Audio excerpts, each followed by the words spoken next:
காராவை தூக்கிக்கிட்டு டேடரா கிளம்புறான். இதை பார்த்த அந்த ஊர் மக்கள் டேடராவை தாக்க முயற்சிக்கிறாங்க. பட் இருந்தாலுமே அவன் அதுலேருந்து தப்பிச்சாரான். இதை பார்த்தா கங்கரு அவனை ஃபாலோ பண்ண பார்க்குறான். பட் அங்கே இருந்த சாசுரி அவன் போட்ட பிளானால அங்கே இருந்த ஒரு வழியாக அடிச்சிடறான். இதனால அங்கேருந்து அவன் கொஞ்சம் லேட்டாகவே கிளம்புறான். அந்த கொஞ்ச நேரத்துக்குள்ள வெளில மிகப்பெரிய ஒரு ட்ராப்பை செட் பண்ணியிருக்கான். நாலா பக்கமும் வழி போகிற மாதிரி ஒரு சிக்னலை வச்சுட்டு இவங்க எந்த பக்கம் போகிறோங்கிறத கொஞ்ச நேரம் யோசிக்க வைக்கிறாங்க. பட் இருந்தாலுமே இவன் கண்டுபிடிச்சாரான். கங்கரு மணல் கொட்டியிருக்க அந்த ஒரு வழியாலேயே பின்தொடர்ந்து போகிறான்.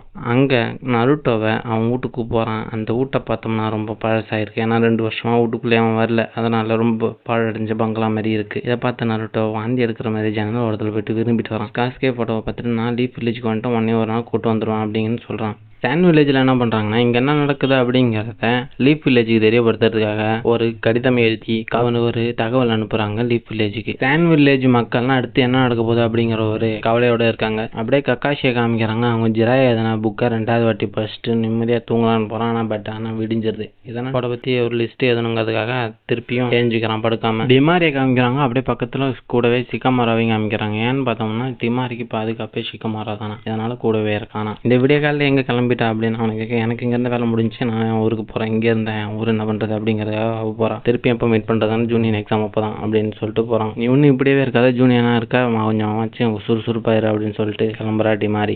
நருட்டோவே கண்ணாடி முன்னாடி பார்த்துட்டு நான் ரெடி அப்படின்னு ரெடி ஆகிறான். சாக்கராவும் ஆரம்பிக்கலாமான்னு சொல்கிறேன். இந்த நேரத்தில் டிமாரி காட்டுக்குள்ளே போகிற மாதிரி காமிக்கிறாங்க. அங்கே ஒரு காற்று வளம் அடிக்குது. அந்த காற்றை பார்த்து ரொம்ப பயப்படுறா. ஏதோ சகுனம் சரியில்லை அப்படின்னு. அப்படியே கக்காஷிக்காக இவங்க 2 பேரும் நருட்டோவும் வெயிட் பண்ணுறாங்க. அப்படியே கக்காஷியும் வராரு. கொஞ்சம் கோவமாக நருட்டோ பேசுனா எப்பயுமே இருக்கிற மாதிரி தானே இருக்காது உனக்கு தெரியாதா அப்படின்னு சாக்குரா சொல்கிறான். சரி வாங்க போகலாம் அப்படின்னு சொல்கிறாங்க. அப்படியே சாஸ்வதி போயிட்டே இருந்தால் நின்றுட்டான். டக்குன்னு என்னன்னு பார்த்தோம்னா அங்கே காங்கூர் என்ட்ரி ஆகிட்டான். அப்படியே கொஞ்சம் ஃபைட் நடக்கிற மாதிரி போது அப்படியே முடிச்சிடுறாங்க.